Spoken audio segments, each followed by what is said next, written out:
আসসালামু আলাইকুম। প্রথমে জানিয়ে দেব আমাদের হাতে থাকা সর্বশেষ আন্তর্জাতিক সংবাদ শিরোনাম। ইউক্রেনে নতুন করে রাশিয়ার হামলা, নিহত 4, ভূপাতিত 60 ড্রোন। এবং ইসরায়েল হিজবুল্লাহ পাল্টাপাল্টি হামলা, এখন কি হতে পারে? এদিকে বিতর্কে মাইক্রোফোন বন্ধ নিয়ে ট্রাম্প হ্যারিসের বাকবিতণ্ডা। এবার পশ্চিমতে ড্রোন হামলা চালিয়ে 7 ফিলিস্তিনিকে হত্যা করল ইসরায়েল। সর্বশেষ জানিয়ে দেব আইসল্যান্ডে বরফ ধসে নিহত 1 জন, নিখোঁজ 2 জন। এবার বিস্তারিত। তার আগে আমাদের ভিডিওটি ভালো লেগে থাকলে একটি লাইক, কমেন্ট এবং সাবস্ক্রাইব করবেন। ইউক্রেনে নতুন করে রাশিয়ার হামলায় নিহত 4 জন, ভূপাতিত 60 ড্রোন। ইউক্রেনে গতকাল সোমবার রাতে নতুন করে হামলা চালিয়েছে রাশিয়া। এতে অন্তত 4 জন নিহত হয়েছেন। ইউক্রেনে বড় ধরনের বিমান হামলা চালানোর একদিনের মাথায় নতুন করে হামলা চালানো হলো। আজ মঙ্গলবার ভোরে ইউক্রেনে বিমান হামলাজনিত সতর্ক সংকেত বাজানো হয়। কয়েকটি শহরে বিস্ফোরণের শব্দ শোনা গেছে। রাশিয়া বলছে কিয়েভ, লাভিভ, খার্কিভ, ওদেসা অঞ্চল সহ ইউক্রেন জুড়ে বিদ্যুৎ কেন্দ্র ও সংশ্লিষ্ট অবকাঠামোয় হামলা চালাতে দীর্ঘপাল্লার ক্ষেপণাস্ত্র ব্যবহার করা হয়েছে। এসব ক্ষেপণাস্ত্র আকাশপথে ও সাগরপথে ব্যবহারযোগ্য।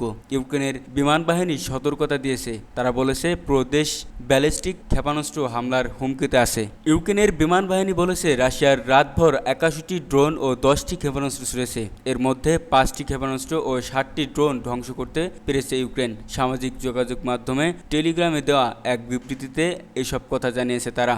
এর আগে গতকাল ইউক্রেনের অর্ধেক অঞ্চলে ড্রোন ও ক্ষেপণাস্ত্র হামলা হয়। এতে 7 জন নিহত এবং বেশ কয়েকজন আহত হন। রাশিয়ার কুরস্ক অঞ্চলে ইউক্রেনের অভিযান শুরুর 3 সপ্তাহ পর এসব হামলার ঘটনা ঘটল। ইউক্রেনে অভিযান শুরুর পর প্রতিশোধ নেওয়ার হুমকি দিয়েছিল রাশিয়া। ইসরায়েল ও হিজবুল্লাহ পাল্টাপাল্টি হামলা, এখন কি হতে পারে? ইসরায়েলে বড় পরিসরে হামলার প্রস্তুতি নিচ্ছিলেন লেবাননের সশস্ত্র গোষ্ঠী হিজবুল্লাহর যোদ্ধারা। ইসরায়েলের দাবি, এমন তথ্য পেয়ে গত রোববার ভোররাতে আগেভাগে তারা লেবাননের দক্ষিণাঞ্চলে হিজবুল্লাহর অবস্থানে হামলা চালায়। লেবাননে ইসরায়েলের এই হামলার পর জবাব দিতে সময় নেননি হিজবুল্লাহ। তারা রোববার সকালে ইসরায়েলের বিভিন্ন সামরিক ও গোয়েন্দা স্থাপন নিশানা করে 3 শতাধিক রকেট ও ক্ষেপণাস্ত্র ছোড়েন।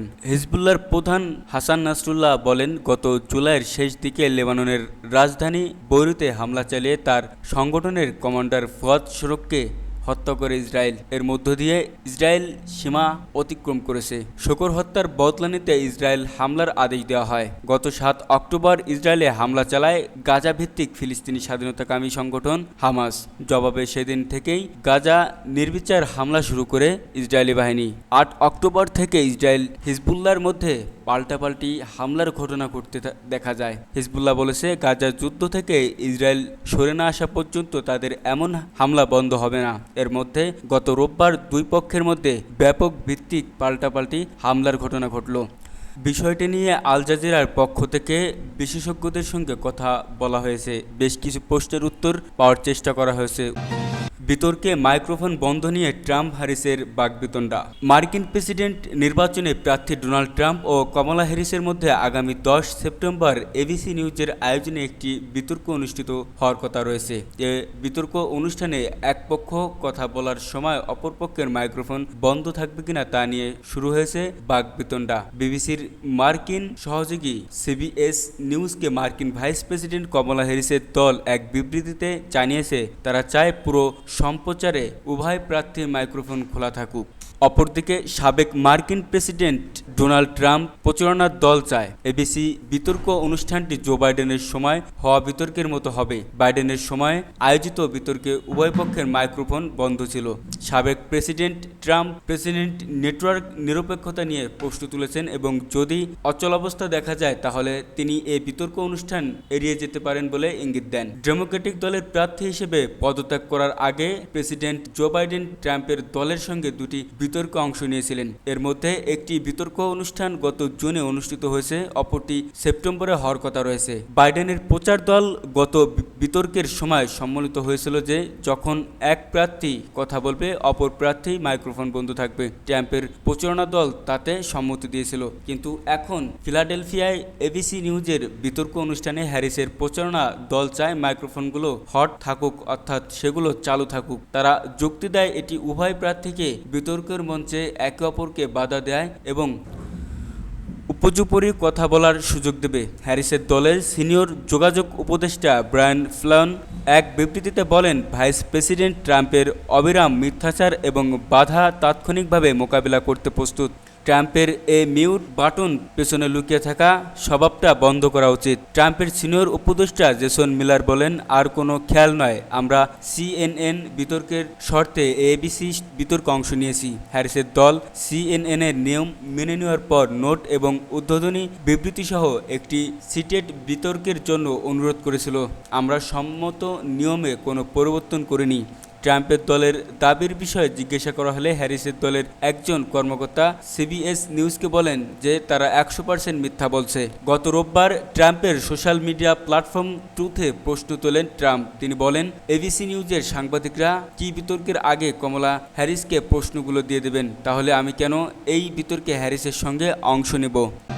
এবার পশ্চিম তীরে ড্রোন হামলা চালিয়ে 7 ফিলিস্তিনিকে হত্যা করল ইসরায়েল। অধিকৃত জর্দান নদীর পশ্চিম তীরে ইহুদিবাদী ইসরায়েলি সেনা ও অবৈধ বসতি স্থাপনকারীদের হামলায় অন্তত 8 ফিলিস্তিনি নিহত হয়েছেন। গত 24 ঘন্টায় এসব ফিলিস্তিনি নিহতর খবর দিয়েছে রেসিস্টেন্স নিউজ নেটওয়ার্ক বা আরএনএন। এটি বলেছে, গত সোমবার পশ্চিম তীরের তুলকারেম শহরের নিকটবর্তী নূর শামস শরণার্থী শিবিরের একটি বাড়িতে ইসরায়েলি ড্রোন থেকে ক্ষেপণাস্ত্র নিক্ষেপ করা হয়। বর্বরচিত ওই হামলায় বাড়িতে থাকা 7 ফিলিস্তিনি নিহত হন। ফিলিস্তিনের ওয়াফা বার্তা সংস্থা জানিয়েছে, নিহত 7 জনের মধ্যে 15 ও 16 বছর বয়সী 2 কিশোর রয়েছেন। এছাড়া গত বছরের নভেম্বরে হামাসের সঙ্গে বন্দি বিনিময় চুক্তির মাধ্যমে মুক্তি পাওয়া একজন ফিলিস্তিনিও বাড়িতে উপস্থিত ছিলেন। ওয়াফা আরও জানিয়েছে, ইসরায়েলি ড্রোন থেকে ওই বাড়ি ও এর আশেপাশে বেশ কয়েকটি ক্ষেপণাস্ত্র নিক্ষেপ করা হয়। এতে আরও কয়েকজন ফিলিস্তিনি আহত হয়েছেন। তবে ইহুদিবাদী ইসরায়েলি সেনারা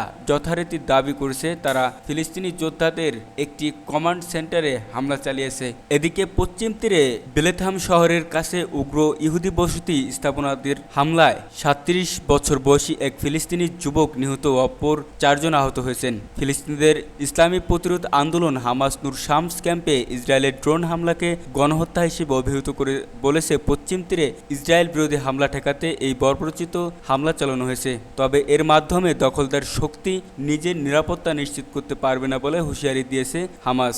অন্যদিকে ইসলামী জিহাদ আন্দোলন বলেছে, গাজায় ইসরায়েলি অপরাধজঙ্গ থেকে সকলের দৃষ্টি ভিন্ন খাতে প্রভাবিত করার জন্য পশ্চিম তীরে একই ধরনের গণহত্যা চালিয়েছে তেল আবিব। তবে এ ধরনের হত্যাকাণ্ড চালিয়ে ইসরায়েল পার পাবে না বলে জানিয়েছে ইসলামী জিহাদ।